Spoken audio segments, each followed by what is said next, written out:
All right. So, welcome to the Time Travelers Club, Minisode, Bye Bye Chickpea.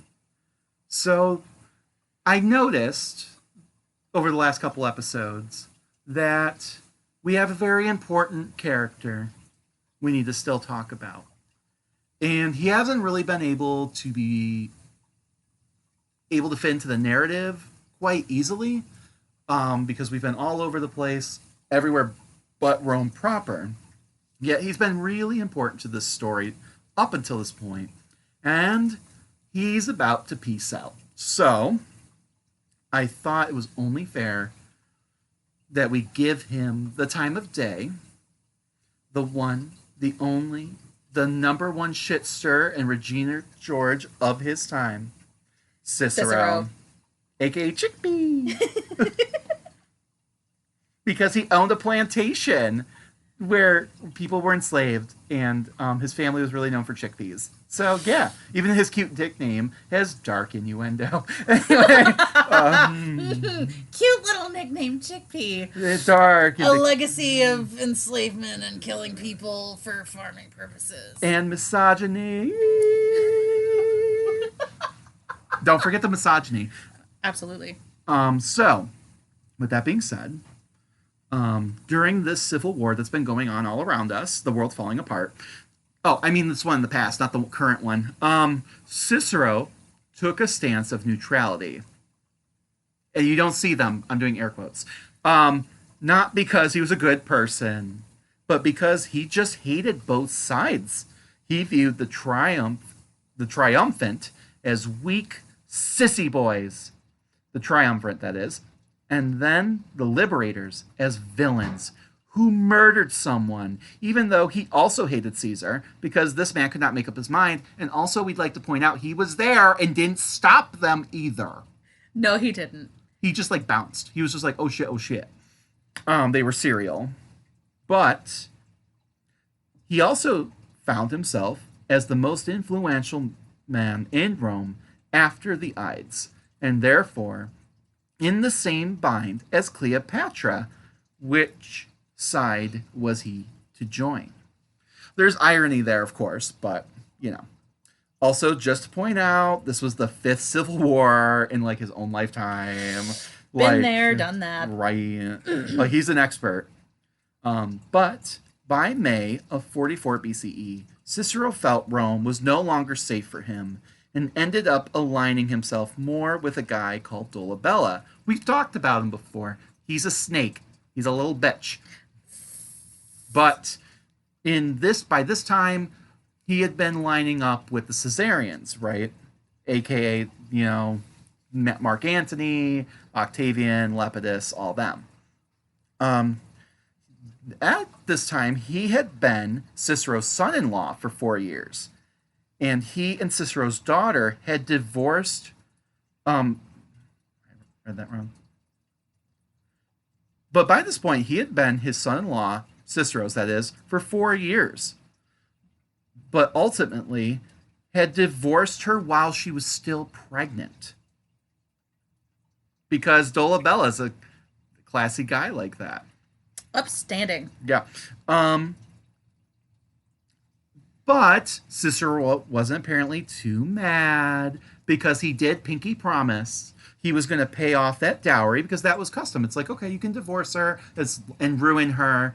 Well, and we're not saying that you're ruined if you're pregnant. It's just that's how this horrible society worked, right? She was used goods. Yikes. Yuck. And she had no agency anyway because they're treating her like cattle. And Cicero would have been like, well, what am I supposed to do with her? She's already used. Well, here's at least the dowry back. All I can think of is used car sales. It's real messed up, guys. It's disgusting. Also, like, just in general, like, the idea of dowry, it's like, hey, you owe me money to take her off your hands. Gross. Anyway. So, however, he was also shifty as hell before the Ides of March. He was a proud and loud Caesarian. But then after the Ides, not only did he turn against his former benefactor, he even pretended to have been party to the conspiracy that he publicly approved. Cicero cheered loudly from the sidelines for his former son-in-law. This is messy. He even destroyed a makeshift column raised to Caesar's memory, suppressed pro-Caesarian demonstrations, and Cicero's esteem only grew. He even proclaimed that the Republic rested on Dolabella's shoulders. Like, this dude marries your daughter, has her for 4 years, gets her knocked up, and is just like, bitch, get out of my house. And that's my guy. Also, this wouldn't even be the last time he said, the fate of the Republic rests on his shoulders, because Cicero. Oh, honey. Oh.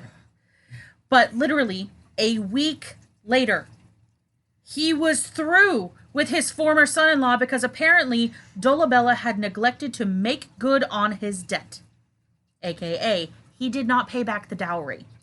So, Cicero's priorities are fucked.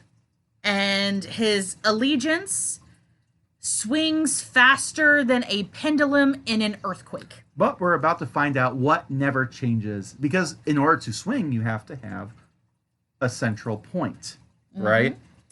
So, there was yet again, though, another moment of reprieve, because Cicero just could not help but repeatedly congratulate Dolabella for a brilliant tirade against Antony. There it is, guys. There it is. Because anyone who hates Antony gave him a raging boner. Like, his toga cannot conceal it in the toga. Is that a tent? Or are you just happy to see me? His toga looked like a sail at that point. Full mast. Just full mast. Which wasn't saying much, but, if you want my opinion, but hey. Because, he was just so offended by, apparently, Mark Antony's swinging dick, so I can't imagine. It's the equivalent of the guys that get, the really jacked up trucks. Yeah. You have to look at that and you're like, oh, little penis syndrome. Yeah, got but, you. There's almost, this other side of it, because he's, just, on this, side tangent there. It's those people who also get offended with, nudity, right? It's why you gotta show off, huh? And it's oh. Are you really upset that some other guy's naked, or some other person in general is naked? And it's oh. And it makes me feel like it's because you're insecure. You feel like you would never be able to do that, and you're, comparing yourself, and no one else is. No one else gives a shit what you're doing. Yep. Because, you're not even in the orgy. Mind your business. You know what I call that? Mental illness. Oh. Yeah. So, just on that note, apparently, personal vendettas trump political issues as they do. Right? Given real Red Hat vibes. Indeed. Mm-hmm. Even though it was none of his business, some of this had to do, of course, with Antony's indiscretion and infidelity with his then said wife. Okay, pre-Volvia. Okay, because he's still harking on old shit, like that. Yeah, he never lets go. No. Heal, my dude. Release. Also, what are you healing from? He's really? It's none of your business. No, it's not. It's not your wife or your daughter. It's not your daughter, aka Dolabella. Mm-hmm. Why are you more mad about who Antony's fucking than Dolabella, who He's left a your nosy neighbor? Anyway, it's it gives Red Hat vibes again, right? It does. We're getting all the pedophiles out until one of them is a pedophile, and then it's oh well. We're not even going to talk about that. We're not even going to defend it. We're just going to brush it under the rug. Right. Just not even talk. So anyway. So with that being said, sometimes, indeed, it seemed as if there was only a handful of women in Rome, in Cicero's view anyway, and that Antony had slept with all of them. Because again, that's his business. Now, to be fair, Antony was not innocent. He had mismanaged funds, had scandalous affairs, made a spectacle of himself and his man-meat, and appropriated property. Hey, don't forget the lion chariot he supposedly had. Oh, yes, the golden lion cherry. That definitely didn't happen. No. Because how the hell do you do that? You know? How are you going to train a lion Well, to you do that won't. shit? You just don't. Yeah, you would. don't. Honestly, if he managed to do it, I wouldn't even be mad. I'd be like, honestly, That's fucking impressive. Honestly impressed. Like, that's a spectacle and a half. It's a spectacle, yes, but like, damn, that's commitment though. Like, you have to have talent. You have to train this animal and everything else. Like, I don't know. Here for it. Yeah. So he just didn't like him at the end of the day. Like, Cicero really goes beyond the pale in his condemnation of Antony. His confidence just pissed him off, and he couldn't stand why he was so popular and no one saw what he saw. It's jealousy. It's little dick syndrome. It's something. But this would be his Achilles heel. Antony just made him completely irrational. Cicero attacked Antony in a series of speeches he called the Philippics, named after Demosthenes' denunciations of Philip II of Macedon, a.k.a. Alexander the Great's dad. Mm-hmm. You know, because here we go. I don't know, that feels also arrogant, right? Like, Incredible. You're trying to, like, compare yourself to this guy who wrote about... Anyway. So, at the time, Cicero's popularity, as we had said, as a public figure, was pretty unrivaled at this point. But this manic focus would be his undoing in the end. As Cicero ranted, Antony would gain a partner in crime. Cicero, because here we go. You come on, guys. Cicero's known for a couple things. One in particular, right? And this would not be a Cicero episode if we didn't have some misogyny, right? We hate strong women. We hate them. We really do. So he summoned Fulvia. That's the word it's used. And apparently, because I just don't believe she was summoned, but whatever. But apparently, after being summoned, he began to spit vitriol at her. His Roman audacity made him patronize her of greed, manly ambition, cruelty, and guile. We understand the irony, guys. Okay? It's not lost on us. And worst of all, that Antony would answer to the whims of this woman over the Senate and the Roman people. Men, because clearly women were not Roman people. No, we're barely people at all, right? Right, exactly. Like, what are you doing on here? Love you too.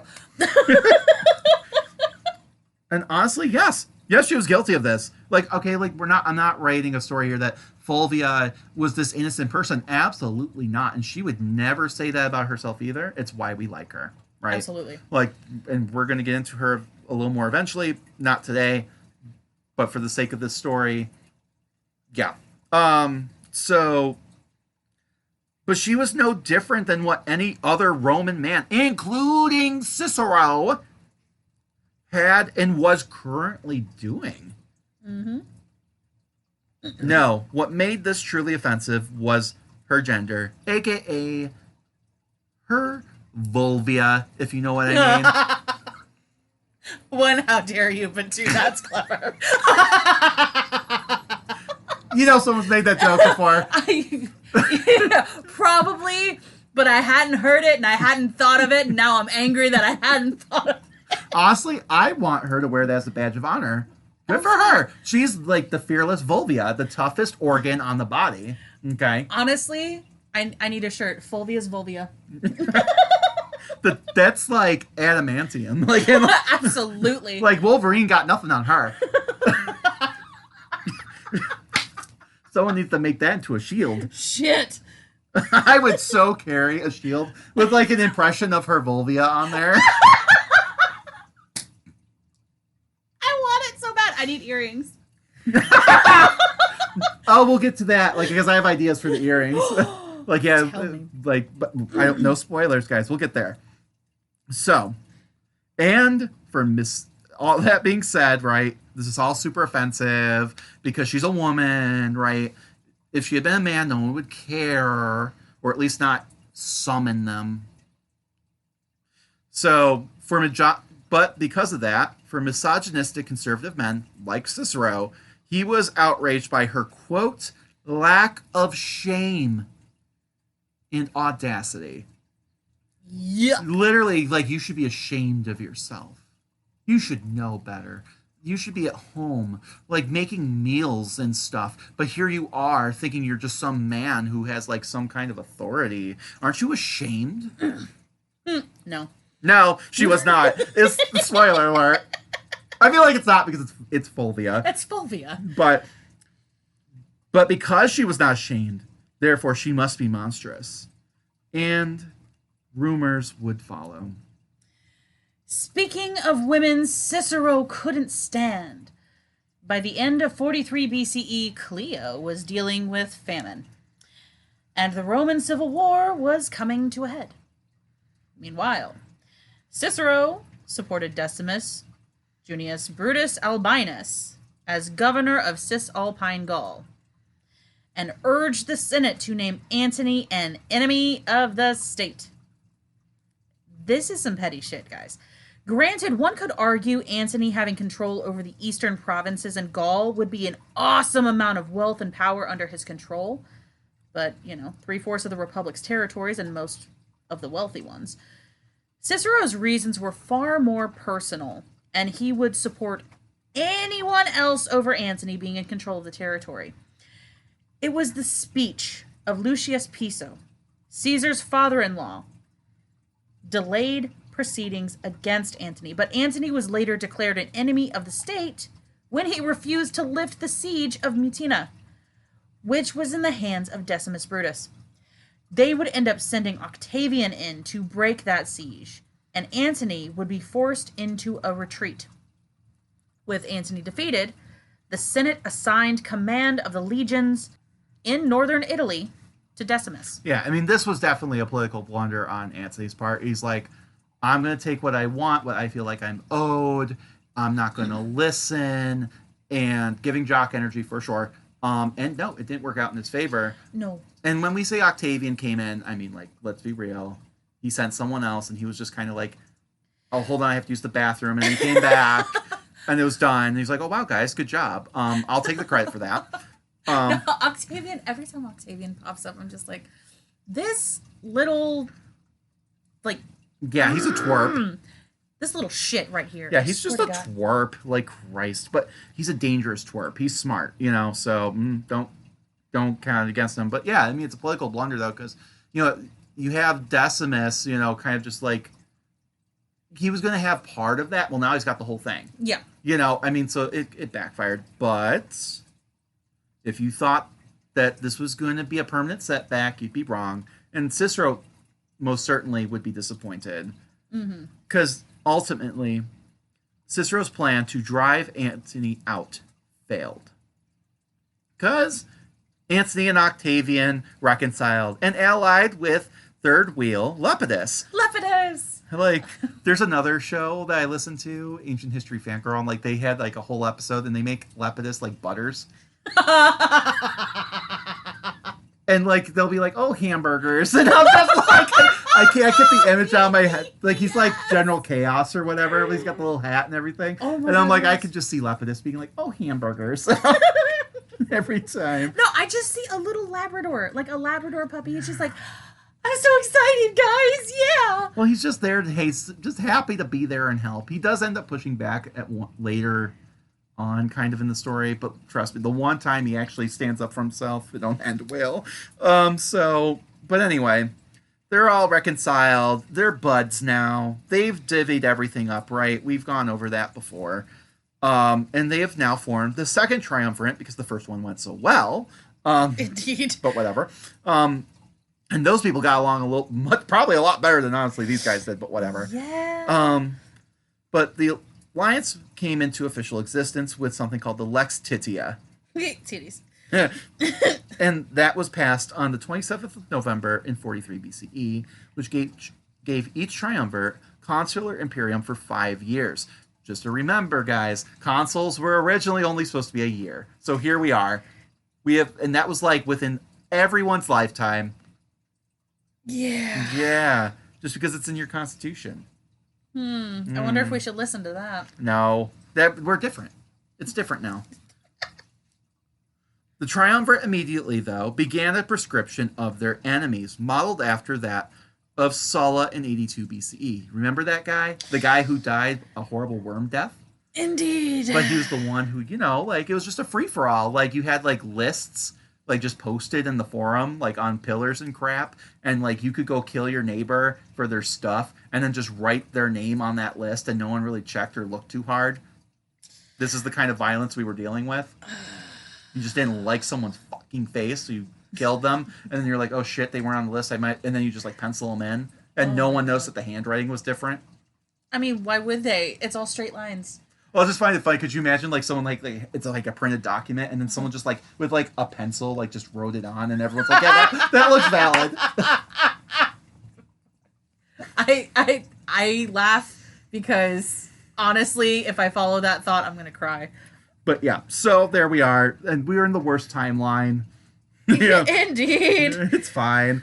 So because that went so well, they decided to do it again.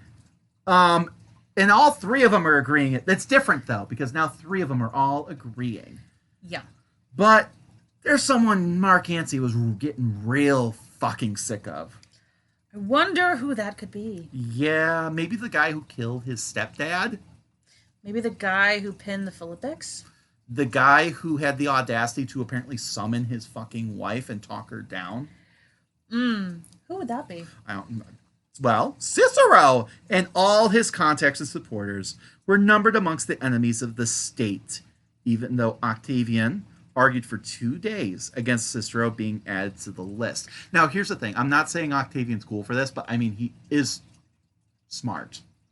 Yes. Because it more so positions him against the violence to come and gives him a way to be the good guy. Oh, or either the reason. Yeah, I mean, this is honestly pretty brilliant of him because either way how this turns out, it comes up fucking daisies for him, right? Absolutely. Because if Cicero lives, he's got this guy who's super important, popular, and well-respected who owes him a fucking favor.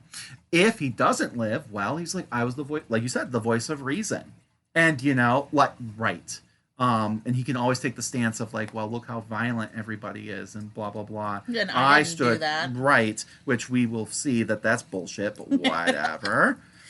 Just to throw it in there, though, to sweeten the deal, because what ultimately convinced him, Lepidus and Mark Antony threw their own relatives onto the list. Lepidus threw his brother in there just to get rid of this guy, because even Lepidus is like, yeah, fuck that guy. Like, yeah, I mean, I like my brother, but I hate Cicero more. All right. So, according to Cassius Dio, writing some 200 years later, so, of course, time has passed, history has continued, this is a writing 200 years removed from the events. By a rich old white man who who looks up to this rich old white man. Indeed. But according to him, the whole city was full of corpses. As the men of the triumvirs were unleashed upon the city, purge style, in a season of bloodletting, the bodies flung into the Tiber, and dogs and birds devouring the corpses with abandon. Some, in their desperation, even seeking safety by diving into wells, filthy sewers, and even chimneys. It's giving some real ice vibes here. Yeah, I feel like I'm in Minnesota right now. Potentially, or Chickpea. I mean, to be fair, honestly, most of this country, but because as we're recording, it's happening a lot in Minnesota. But, It is. One wife in particular came up with an ingenious solution where she had her husband secreted away in a leather sack to the coast, which maybe she was inspired by a certain Eastern queen. Yeah, one that maybe Cicero doesn't particularly like. Potentially. But, and because he didn't listen to her, maybe if he respected her, he could have come up with this idea too. Possibly, but she has a vagina. Ugh, gross. Vulvias, and Cleo. Cleo's clito. Oh, sorry. right. We need matching shirts now. Fulvia's Vulvia, Cleo's Cleo. I need this so bad. Cleopatra, Cleopatra. Cleopatra. I love it. That's gonna be my stage name if I ever become a prostitute. Call me Cleopatra. Yes. Fuck.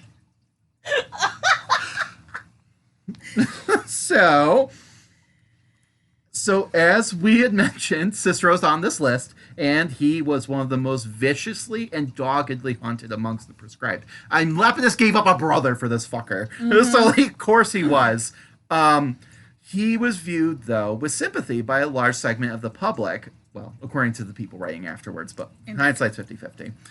I could believe it, though. I mean... Hindsight's 50-50. That eyesight is shit. It is. I said it on purpose.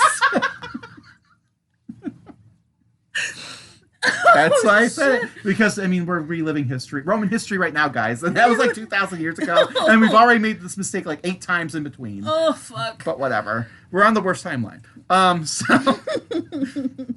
So we're time traveling now, right? Right.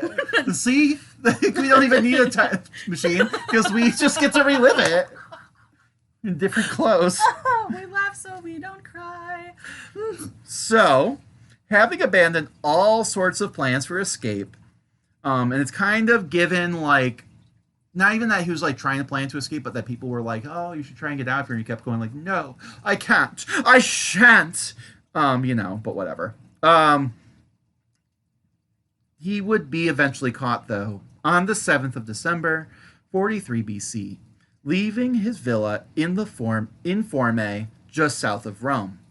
Which Forme, if you're not aware, is like this, like, it's like a suburb of Rome. And it was like where wealthy, rich fucks lived, right? The story goes, it's like the Hamptons. He's in the Hamptons. The poors, they've come for us in the Hamptons.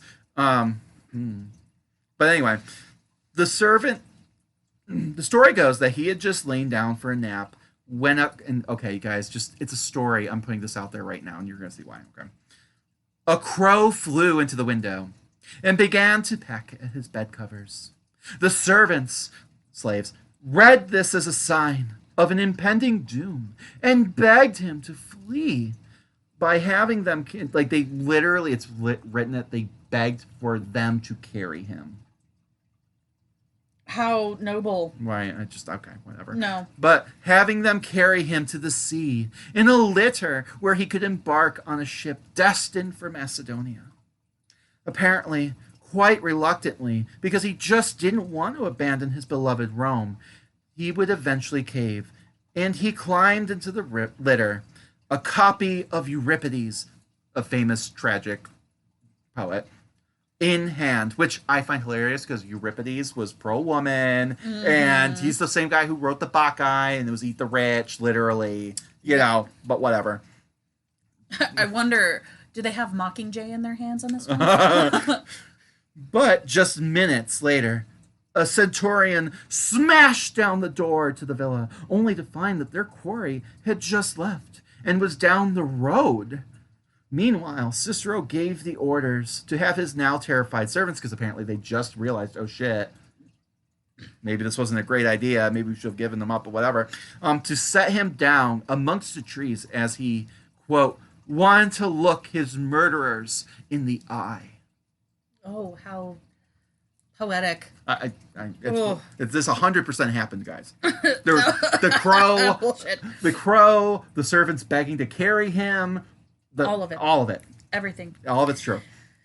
When his would-be killers, Herennius, a centurion, and Poplius, a tribune, arrived, Cicero's own slaves said that they had not seen him, but he was given away by Philologus, a freedman of his brother Quintus Cicero.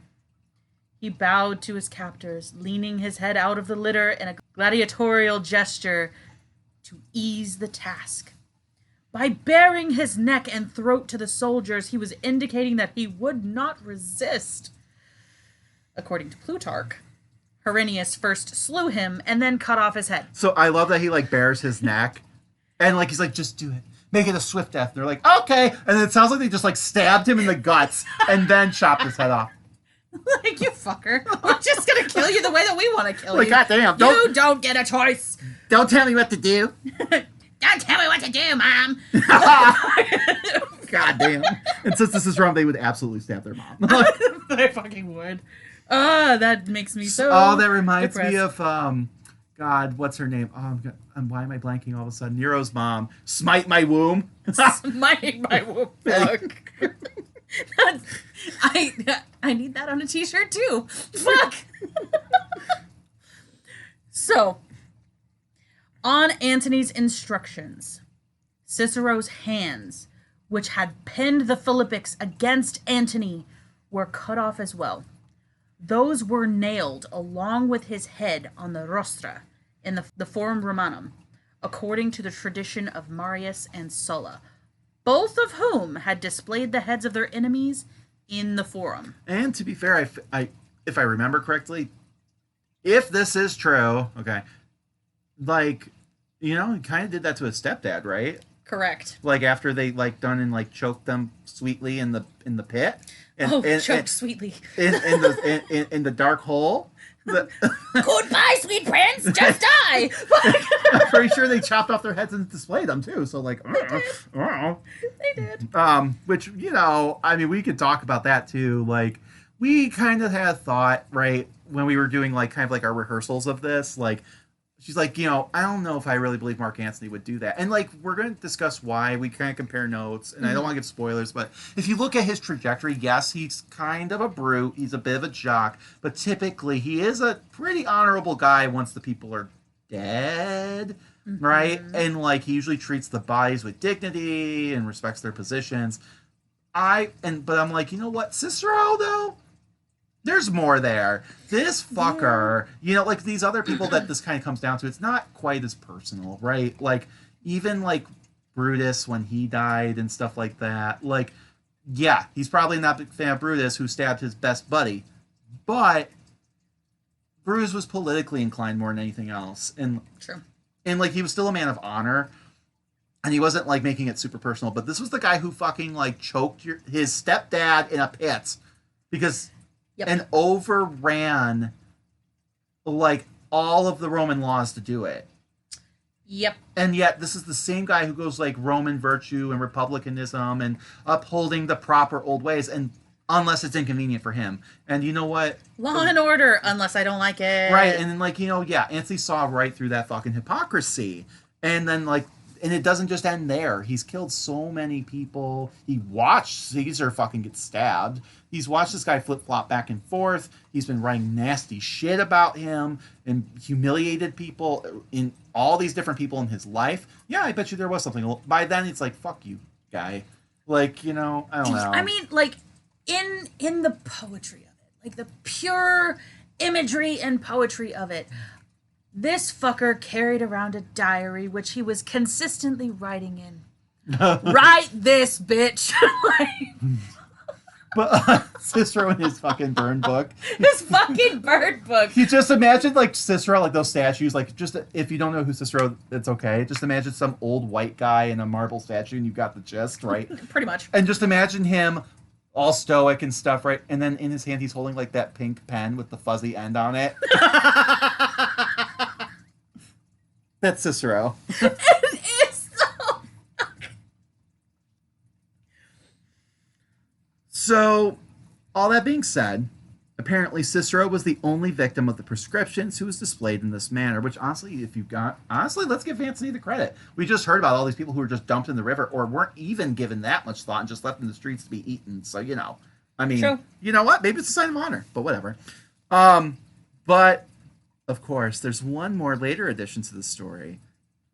Come on, guys. You didn't think that Cicero's story would end with no misogyny, right? Oh, absolutely not. According to Cassius Dio, who we've already explained is coming from much later, in a story often mistakenly attributed to Plutarch, who also came much later, so it don't matter, it was Fulvia who would have the last laugh. Because apparently she was just this monstrous woman. She had Cicero's head brought to her home. When it was presented, she first spit on it and then proceeded to wrench open his mouth, pull out his tongue, and jab it repeatedly with her hairpin in a final revenge against Cicero's power of speech. Which I love this image. I just imagine her like a toddler sitting on the floor with her legs splayed out. She's just like, die! Just stabbing it repeatedly. No, like, I love the imagery, but what the fuck? That's why I don't believe it to be dead on. No. It's not full Vios ammo. Do No. I think that...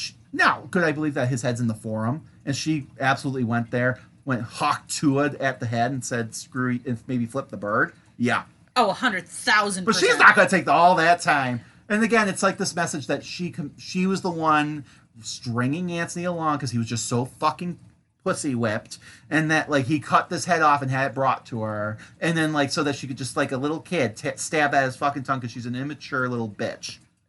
Like none of the story makes sense. None of it does. It's just to further demonize a woman who was willing to stand up against men. That's all this is. Absolutely. And it won't be the last time. So, in the end, over 2,000 quote-unquote prominent Romans were dead. No word on the nobody commoners, but it doesn't look good. So, ding dong, the witch is dead. Raise your hummus, guys. Sweet dreams, Chickpea. You won't be missed. So, that's all for this episode. Like I said, this is just a mini episode, but on Monday we're still going to be doing going back to the main narrative. So, if you like what you heard today, please give us a positive review on whatever platform you listen to this podcast on. It goes a long way for us to appease the algorithm gods and get this suggested to others just like you. The more we can connect to our fellow history nerds, the more we can build up a community and keep the show going. Also, we have a Patreon where you can hang out with us and get exclusive content, like videos where we might try to make some ancient recipes, talk about topics that couldn't fit into the main arcs of the podcast, and just generally being batshit and dumpster fires, all for the price of a latte per month. Research materials and books cost a lot of money, and it takes a lot of time for us to create this show, so anything that you could provide would be a huge help. And we can't wait to see you again next week, or in this case, Monday. And as always, thanks for listening.